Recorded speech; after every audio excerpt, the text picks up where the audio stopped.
My brothers, look, I just heard the testimony from this woman here. Pay attention. You know, sometimes we think we understand the spiritual world. Sometimes we think we've heard it all, that we know what's going to happen. But this woman's story shocked me. I'm really impressed. Just so you understand, there was a moment in her life when she was going through so many struggles, so much abuse, so many bad things happening in her life that she went to see a witch. Then the witch went to read her palm. But suddenly, while she was revealing many things there that only the young woman knew, suddenly the witch stopped. She was in shock, with her eyes wide open, and she said, "I can't go on." "If you knew what I'm seeing behind you," she told the young woman.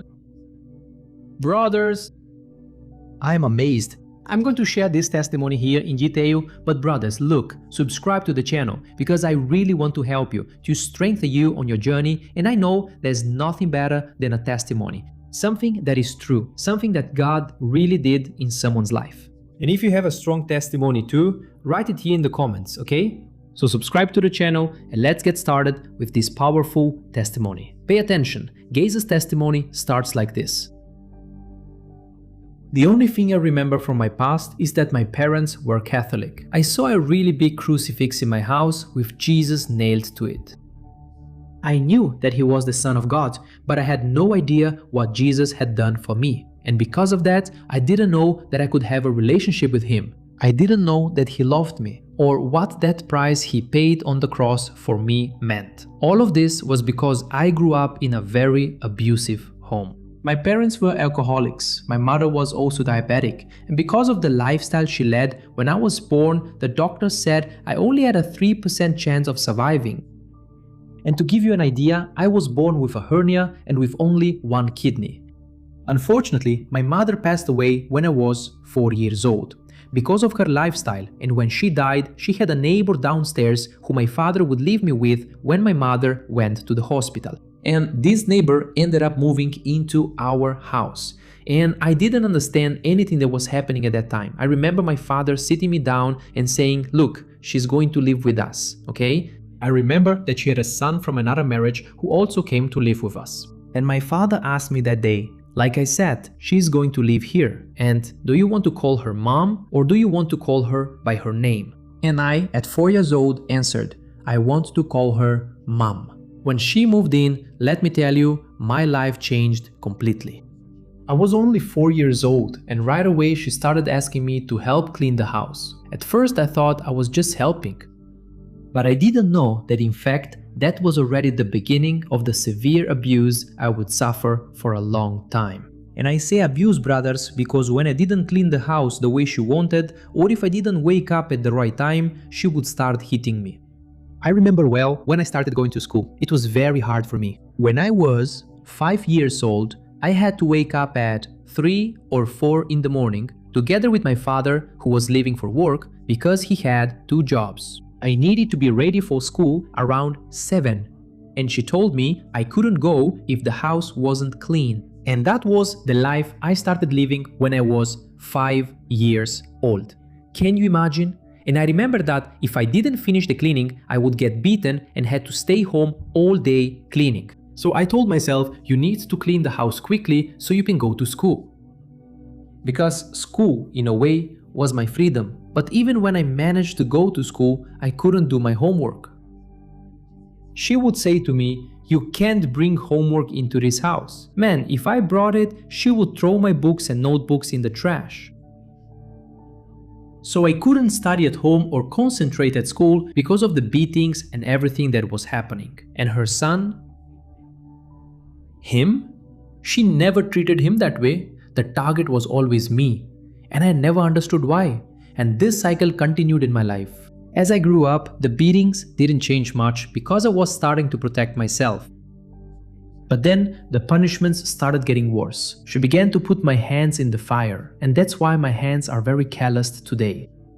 I remember her beating me with wires, slamming my face against the wall. And I didn't understand that, but I didn't have the courage to say anything, because I lived in fear, threatened by her. And my father never noticed it. With 2 jobs, he was hardly ever home. She made sure I was already in bed when he got home so he wouldn't see the bruises or so I wouldn't have a chance to talk to him. Sometimes my face was really swollen from crying so much. But he didn't notice. And at school, not even the counselors realized what I was going through. She made me wear long-sleeved shirts to hide the bruises.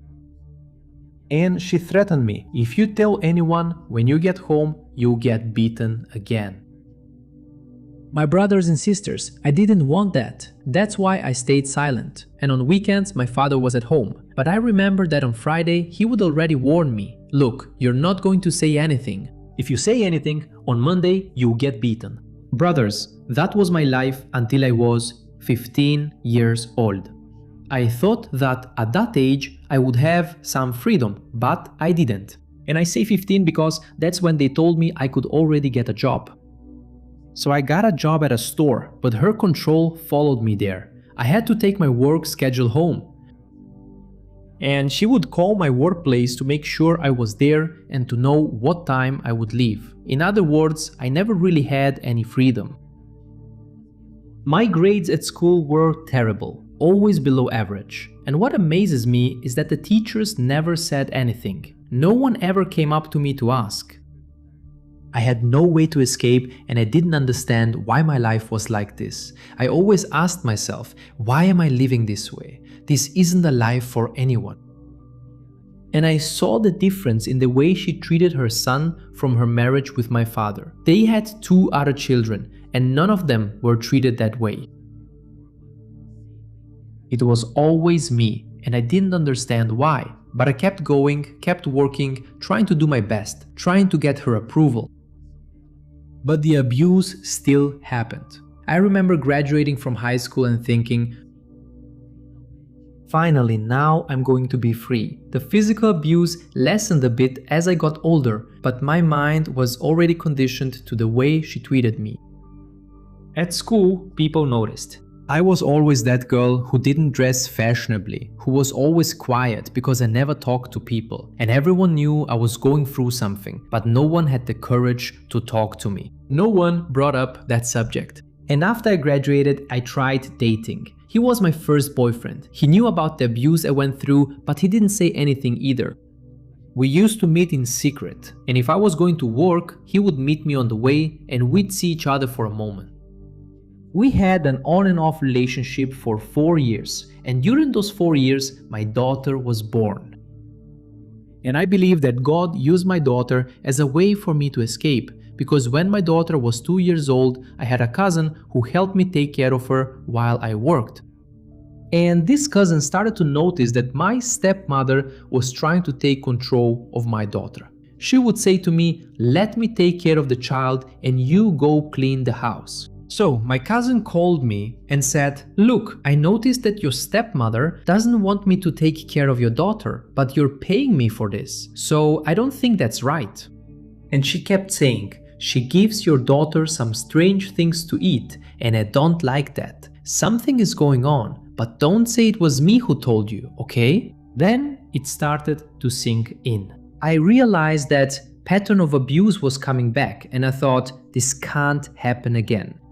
At the same time, her son, my half-brother, he started pressuring me. You need to pay more rent, you have a daughter now, so you're using twice as much water, twice as much food. And I replied that I couldn't, because if I got 2 jobs, I wouldn't have time for my daughter, so it wasn't fair. And that's when I realized I needed to make a decision. At my job, at the store, I had a coworker who was going through a divorce. And I told her some things about my life and she offered to let me live with her because she needed someone to help with the expenses. And I grabbed that opportunity and I thought, this is my only way out, I'm going to take the risk. I didn't want my daughter to go through what I went through. And of course, I didn't have the courage to fight for myself, but for my daughter, I did. I had already planned the move with my coworker, so I started packing my things little by little without telling anyone. And I remember perfectly the day I was going to move. My coworker was coming to help me, it was the weekend, and I had never spoken to God, brothers, because I blamed God for my mother's death. And up until that point, as I said, I told everyone that God didn't exist. In fact, I hated him. So afraid to leave, I said that prayer in the corner of the room before I left. And I said, God, I don't know who you are, I don't know if you exist, but if you do, I need you to help me. I'm going to leave this house and I never want to come back to this abuse again. So I need your help. Brothers, that was the only prayer I prayed. I took my things, my coworker took everything, and I left. And I remember that my father asked me why I was leaving, but my stepmother told him that I was going to live with my daughter's father, which was a lie. So my father just accepted it, thinking that I had left home out of rebellion, which wasn't true. And I moved in with this coworker, and at first everything seemed fine. She helped me, we worked at the same place, everything was great. But over time, I started to notice a few things. She was becoming a bit controlling, a lot like my stepmother. And during that time, I found out that she was attracted to me in a different way.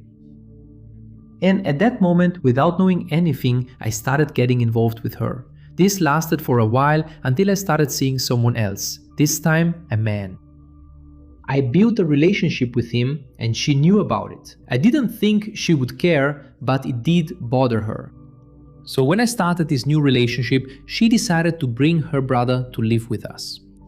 And her brother was like a bodyguard because he would watch when I left, when I came back, to see if I was home at the time I said I would be. And I started to feel afraid. It was the same pattern of control as before. And one thing she always did, always told me, was this: don't go into my room, okay? So we slept in separate rooms. But one day, while I was cleaning the house, she left her room unlocked. When I went in, I saw a book of black magic. I had never heard of that before. I didn't even know what it was. I opened the book and I thought, what is this? I kept reading and I saw that there was a prayer inside. That was really strange. When she got home that day, I confronted her. I said, why is that book in your room?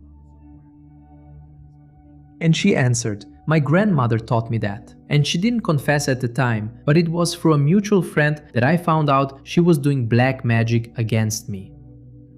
Can you believe it? So I had to make a choice. I had a friend I used to talk to and I told her what was happening. And she said to me, then come live with me. My parents are renting out a room. And I accepted. But I said, you need to help me please, because I need to get out of here. They will never let me live here. So we planned to wait for her brother to fall asleep, and when he did, my friend would help me throw my things out the window. And that's how it happened. She came, I threw my things over the balcony, took my daughter and left. What was left behind stayed behind. I never looked back. I moved in with this new friend whom I had known since high school. I thought everything would be fine. But there, I couldn't do laundry at home. I had to go to a laundromat. And on one of those trips, a woman approached me. I didn't know it, but she was a medium. And she said to me, I'm doing free palm readings. Can I read your palm? And I said, sure, go ahead. I remember that encounter because I cried. No one had ever told me they knew about my suffering. She described my life, the suffering I went through when I was young. And that really touched me, brothers. I thought, wow, finally, someone knows everything I've been through. Everything she said is true. It happened to me. And she told me, I can help you, but you have to pay me. If you want to come to my place tonight, I'll give you my address. And I said, sure, wow, I'll go. And she told me to bring money. She even set the amount. And I was all excited, because I wanted to be free. I wanted to understand why my life was like that. And that same night, I went. I couldn't wait. She said she would do a reading for me with the cards. And I remember entering her place. She started doing the readings. Everything seemed normal. She kept confirming the abuse I had suffered. She also told me that she could make me talk to my mother, who had already passed away, but I knew I didn't want to do that. I didn't want to bother my mother, so I refused. That was my understanding at the time. Then there was a moment when she was reading the cards, and suddenly she drew a card, and when she looked at it, her face froze. She made a sound of surprise, and in my mind I thought, my God, she saw the death card. So this is my end. And then she was in shock and asked me, "Can I ask you a question?" And I said yes. She asked, "Do you know who God is?" And I answered, "I've heard of him." But she insisted, "Do you know the God of the Bible?" And I said, "No, I don't know him." Then she told me, "Look, while I was drawing the cards, an angel appeared to me just now. And he told me that I couldn't keep reading the cards for you because God wants to speak to you." And I thought, what do you mean? How do you know God if you're a witch? That didn't make any sense to me. And I remember that behind me there was a purple curtain. She stood up and said, "Come here, let me show you something." I turned around a little scared and she opened the curtain. And when she opened it, there were about 6 people sitting on the floor eating. And she said to me, "Look, let me explain something to you. I know who the God of the Bible is, and I am fully convinced that what I am doing today is wrong. It's a sin. But I need to do this because in my country, this is how we do things. And I need to feed these people here." At that moment, I was in shock. She closed the curtain, sat back down, and she said, "God is asking me to ask you if he can speak to you." In my mind, I thought, why is God asking me? And she answered as if she was reading my mind. "Look, God is asking you because he's a gentleman. He needs to ask for your permission." And I stood there thinking, confused. And I said, "Okay, what does he want to tell me?" And the first thing she told me was this: "He wants you to know that he loves you." When she said that, I started to cry. I thought, that's not true. If he loved me, why is my life like this? But it seemed like God knew what I was thinking, because at that moment, the medium kept saying, "God said that he wants to help you, but he can't, because you don't allow him into your life. You never let him in." And it was true, brothers, because I hated God. I never thought about him. I didn't know how I could have a relationship with him. And she kept saying, "Look, God said that you have 2 choices now. Either you accept him and seek him, or I keep reading the cards. But I can't help you if you don't make a choice. You have to choose, either God or this here." And honestly, I didn't know what to do. And of course, I still had that negative thought about God in my mind. And I remember answering, "No, I don't want to know about God. Go ahead with your cards." And from that moment, she was able to close whatever she was seeing. And she said, "Okay, now I can continue." Because I made it very clear that I didn't want God. I denied him in every way. Then she continued reading the cards. And in the end, she gave me some potions, stones, liquid soaps to bathe with, and a schedule for me to purify myself, to keep away from bad energies. She said that this would purify my life and help me. So I took it, I believed, and I did everything she told me to, thinking it would work. And before I left, she still told me, "And that friend you're living with, look, be very careful, okay? Because she's not a good person. You need to move out of there urgently." And honestly, I didn't know what was going to happen. But a week or 2 later, I couldn't find my credit card in my wallet. I checked my bank balance and I was out of money. Everything was gone. So I called the bank to report the fraud. I went back home, I told my roommate what had happened. She didn't say anything. She acted like nothing had happened. Later, I had to call the police to get my money back. And only after filing the police report did she admit that she had stolen my money. And here we go again, right? I had to find another place to go. I got in touch with another friend from high school and she told me I could live with her. So off I went. I took my daughter and moved again. I didn't have any money. I had to withdraw from my retirement fund. My car was breaking down. I had to use that money to buy a new car. And when I moved into my new friend's house, I found out that she also practiced witchcraft. Look, it seems like this thing was following me. I can't explain it. But thank God, while I was there, a high school friend who had become a Christian at school called me. Everyone knew she was a Christian, and she said, "Hey, it's been a while since we talked, right? I want to invite you to my church. We're going to have an event and I'd really love for you to come." She had invited me before, but I always refused. I didn't want anything to do with God. I used to say that he wasn't real. But this time I said, alright, I'll think about it. Part of me didn't feel right because I was involved with witchcraft, not just with the things I had already done, but also with this new roommate from whom I was learning new things. And something inside me was saying, I can't go to God if I have these things. And I thought about it and I made up my mind, okay, I'll go to church, but first I'm going to get rid of all this stuff. And the only thing that came to my mind was, I'm going to the nearest church and I'm going to throw all of this away because I don't want it anymore. Actually, I want to get to know this God. And I remember that I took everything and near where I lived, there was a Catholic church. I entered the church, which was empty. I ran to the altar, I threw everything there and I said, God, I want you. I don't know what to do, but I need you. So I left everything there, never looked back, and I called my friend and said, okay, I'll go to your church with you today. Brothers, I went to that church event and I finally accepted Christ. I didn't know what I was doing. I didn't know what it meant. I listened to the sermon, I saw the event, and then the pastor gave the altar call and I went. But I never went back. I kept living my lifestyle. I didn't practice witchcraft anymore, but I started living a very promiscuous life. I didn't know what love was, so I confused intimacy with love. I lost my job and things started to go from bad to worse. Instead of getting better, now I was out of money. I didn't use it wisely and my car was breaking down again. Thank God that same friend called me a year later and she said, hey, we're having another event at church. Do you want to come with me? And I thought, man, I need to go. I need help.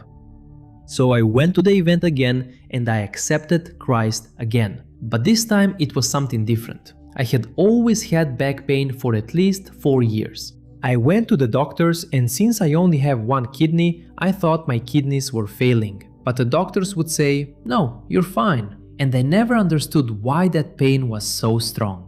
And on that day, when I accepted Christ for the second time, brothers, something supernatural was taken from me. I felt a weight being lifted. I didn't know what had happened. I just knew that something left me. And because of that experience, I decided to come back. I started going to church week after week.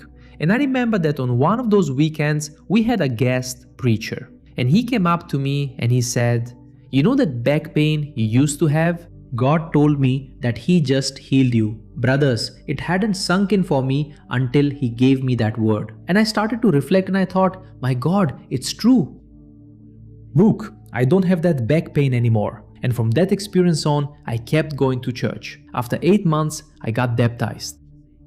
But I didn't know the process I would have to go through after baptism. I remember that an hour after being baptized, we started worshiping the Lord at that retreat. And I had worshipped God before and nothing strange had happened.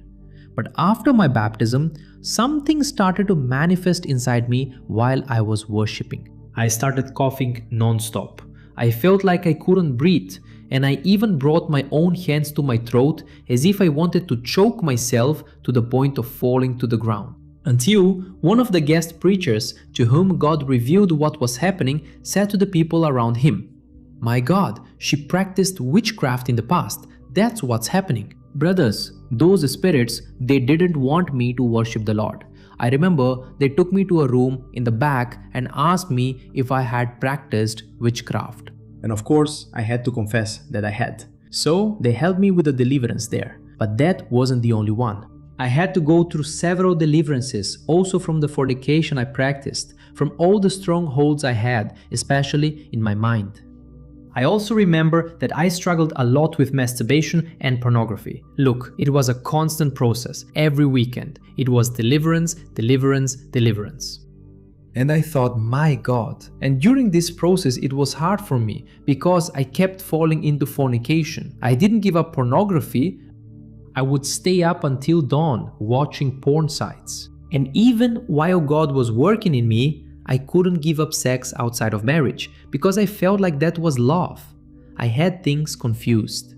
And of course, God was very merciful. He had to put me on the right path. It was a very long healing process. The Lord also revealed to me that I had a lot of forgiveness to extend because of my past. I had to forgive my stepmother. And that was one of the hardest things I had to do, because I just didn't understand. I said to God, why God? If she was the one who hurt me, do I have to ask her for forgiveness? And the Lord said to me, because you held on to so much anger that it became a stronghold, you need to ask her for forgiveness for all the anger you held inside. And look, brothers, I was really afraid of her, I hadn't spoken to her since the day I left home. But I said, okay, Lord, if you want me to do this, then you'll have to do it, because I can't get close to that woman. And I left it at that. I didn't talk much with my father. Maybe I'd call him on his birthday or at Christmas. And I remember that one day we were going out, and I went to the house where he lived with my stepmother. He asked me to come in, and I just went in. Inside, I saw my stepmother, my half-sisters. My father said to me, look, I need to grab something from my room real quick.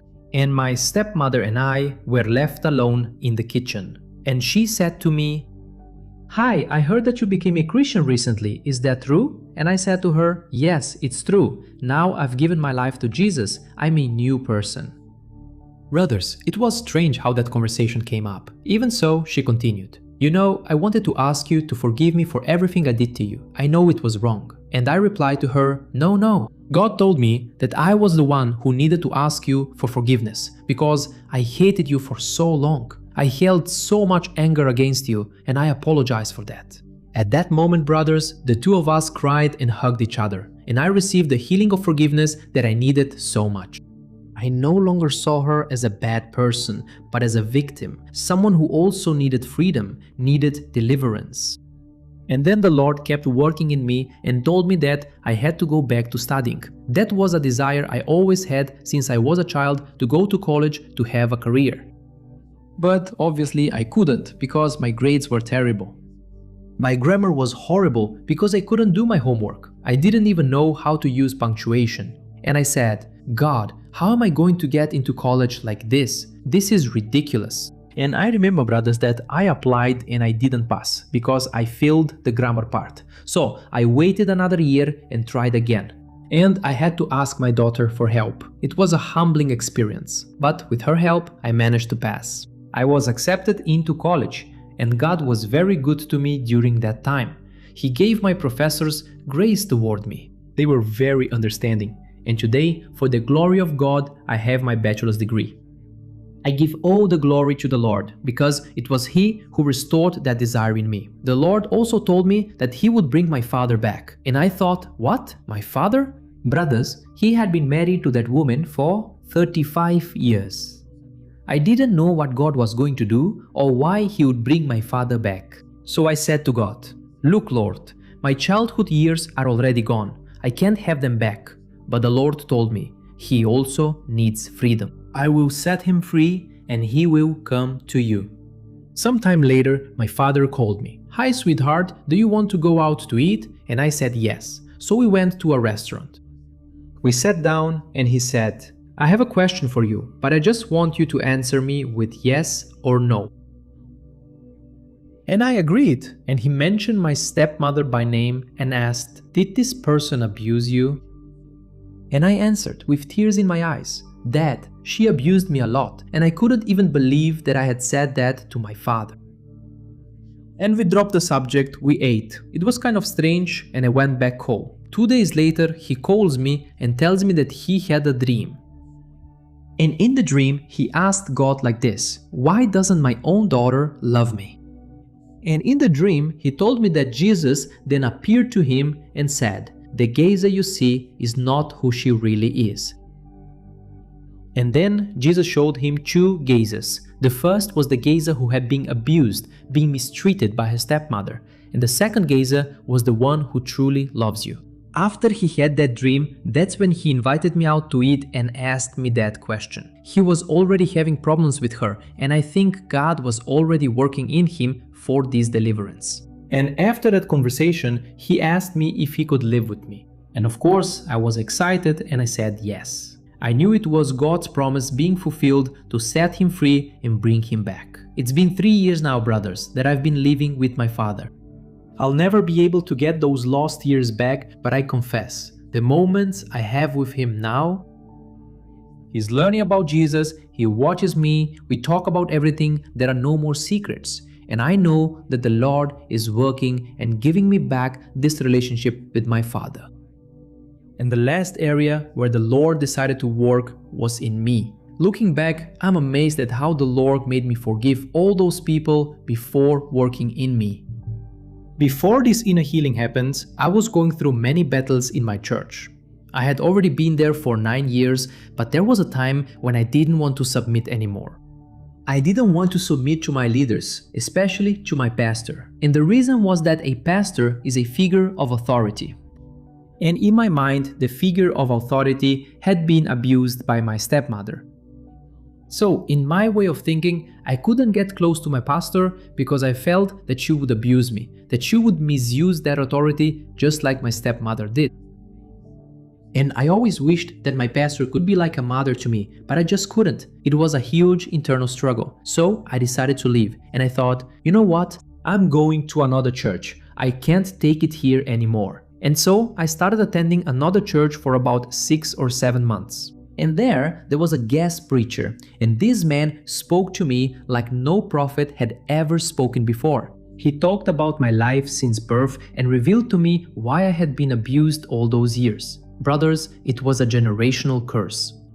My mother was abused, her mother was abused, my great-grandmother was abused, and my father was abused. And this curse reached me and stopped here. And if you look back, if you remember what I said, it wanted to continue through my daughter, but the Lord did not allow it. That day, I learned that abuse was a generational curse. And the Lord told me that from that day on, I would never be the same, that I would love myself, forgive myself, and see myself as Jesus sees me. Something I had absolutely no clue about. That prophet also told me that God revealed to him that I was planted in my former church, that I should keep walking and receive the blessings the Lord had for me. I had to keep growing where He planted me. And He told me this: so you will go back, you will submit to that authority. And when you submit to the authority that God placed in your life, then you will see doors opening for you. Brothers, I remember that He anointed me, He blessed me, and He said this: you need to go back, there is no other way. And for the first time, brothers, I felt conviction. I thought, it's true, I'm wrong, I need to change my life. And I confess that I struggled a little with my thoughts, but I knew that I had to submit, that I had to put that fear aside. And when I came back, I faced the fear I had that anyone with authority would abuse me.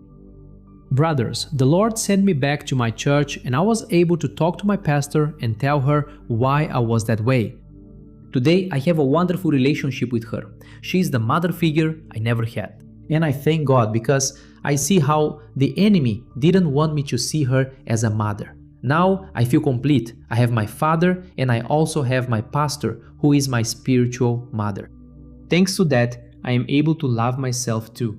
I forgave myself for everything I did to myself during those years, for all the abuse I allowed, all the negative thoughts. I didn't know that I had an identity in Jesus. And when the Lord set me free from that mindset, which were attacks from the enemy in my mind all those years, then everything started to change. And the day after that deliverance, I woke up, and when I put my feet on the floor, it was like I was in a new body. I wasn't the old Gezer, I was a new Gezer. I looked at myself in the mirror and I thought, wow, I am beautiful, I am loved, I am capable. I saw myself with this new identity, Since that day, I've been able to love myself. And now that I love myself, I can love others. Because when I didn't love myself, I was very bitter, even though I was in the faith and walking with God. I didn't understand why some people seemed so happy and I wasn't. Of course, God was still working in me, but something still wasn't right. And it was because I didn't love myself, and that's why I couldn't love others. Now that I'm able to love myself, my perspective has changed. My heart has opened to love people the way Jesus loves them. And for me, Jesus is my best friend. He is my Redeemer, my Savior. He came to redeem everything and to save me from myself. And for you who are listening to me now and are feeling discouraged, who relate to my story of abuse or even with my relationship with God, maybe you're in that place right now not wanting anything to do with Him. I know it's hard to look to Jesus as Savior at this moment. I know you might be angry, like I once was, or feel unloved and unwanted, or questioning why your life is like this. But the only answer I can give you is Jesus of Nazareth. The only way is Christ. That's why He died for us, so that we could have life, joy, peace, and redemption through Him. It may take time, but if you call out to Jesus, even if it's a simple prayer, He will meet you where you are. He will come to you because Jesus came to me. I confess, I didn't go to Him. I didn't want to go to Him. But that one simple prayer was enough, and then He found me. So I encourage you not to lose hope and to look to Jesus. He is your friend, your Father, your Redeemer, and He is love. You can trust Him. He loves you very much. So don't give up. It's time for you to be free and to be healed. This is the life He has for you, a new life. So stop letting the pain linger when God has already given you the opportunity for healing through Jesus Christ. Brothers, look, this testimony really touched me. I was so impacted by the story, and I'm sure you are also very moved. Look, it's really powerful. That's why I ask you now to share this testimony, all right? Send it to more people. I'm also going to leave here on the screen that very powerful testimony I told you about a young man who got involved with drugs to try to see the spiritual world, but he had no idea all of that would happen. It was terrible. Brothers, you need to watch this testimony. Seriously. So, I'll see you in the next video. May God bless you mightily. Big hug.